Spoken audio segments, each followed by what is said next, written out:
Can antennas be great architecture? Coming up on Architecture CodeX. Architecture CodeX. If you want to see more, like, comment, share, and most importantly, subscribe.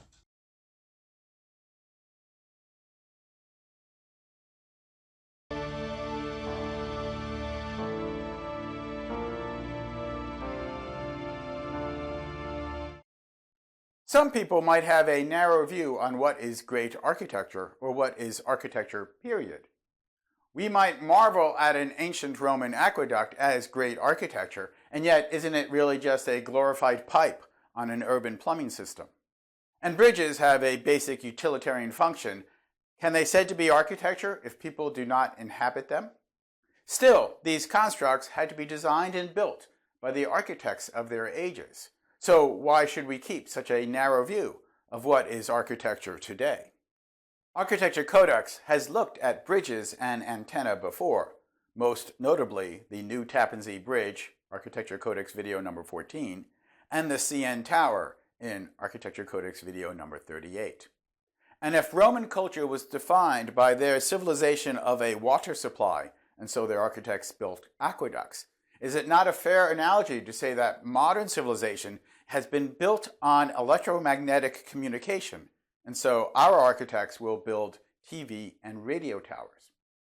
So regular fans of Architecture CodeX may not be surprised when I turned my attention to the Küçük Çamlıca TV radio tower in Turkey. On the Asian side of the Bosporus, the tower sits atop a mountain and dominates the landscape.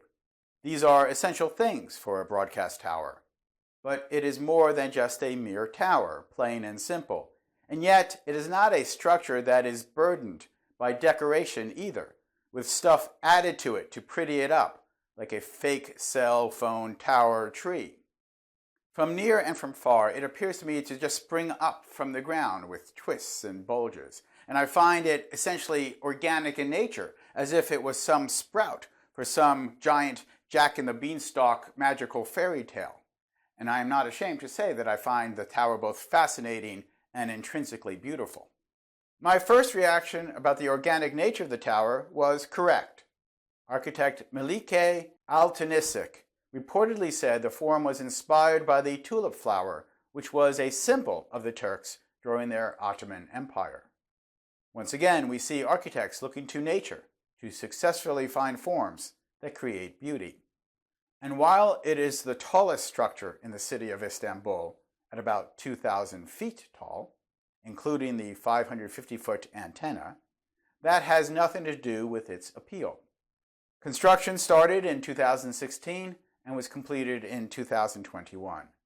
It is the only tower in the world that can broadcast 100 channels simultaneously. At the base are a library, offices, a video theater, and cafeteria. It features 2 observation decks near the top, but with a restaurant and cafeteria even further up. As noted, it was designed by Melike Altınışık, an award-winning architect who used to work for Zaha Hadid's firm right out of architecture school in 2006.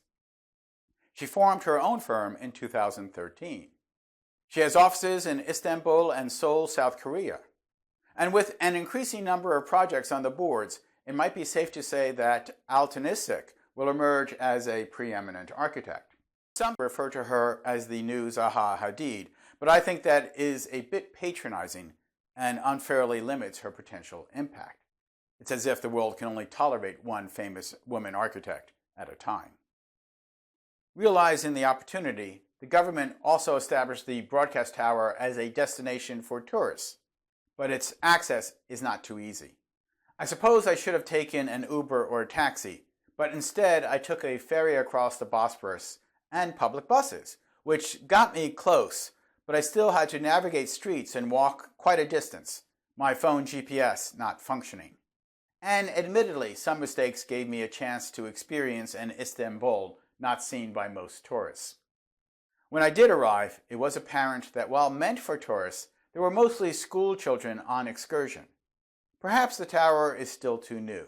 Perhaps more access is needed. Or perhaps there are just too many other things to see in Istanbul. You might need to be crazy or an architect to make the trek to this destination.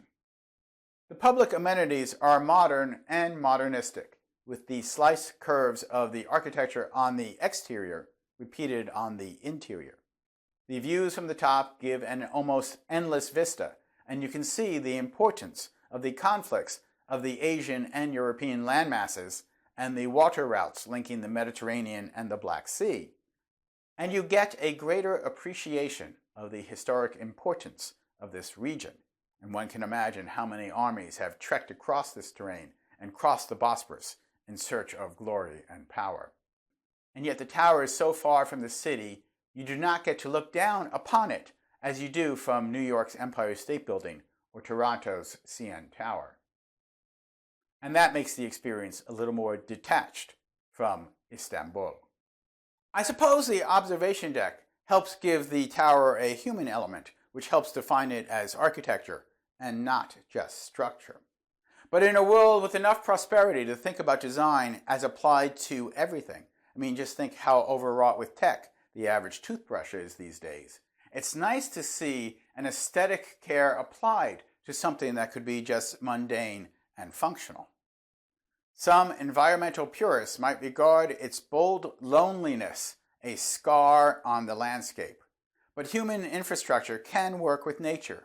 Here, a broadcast tower is best high and unobstructed, so its appearance on the landscape is necessary because of our understanding and conquest of the radio wave. It is mankind and nature working together. Perhaps I am biased because I do not see humanity as an interruption to nature, but rather as its fulfillment. But this, of course, means we need to be good stewards of our environment.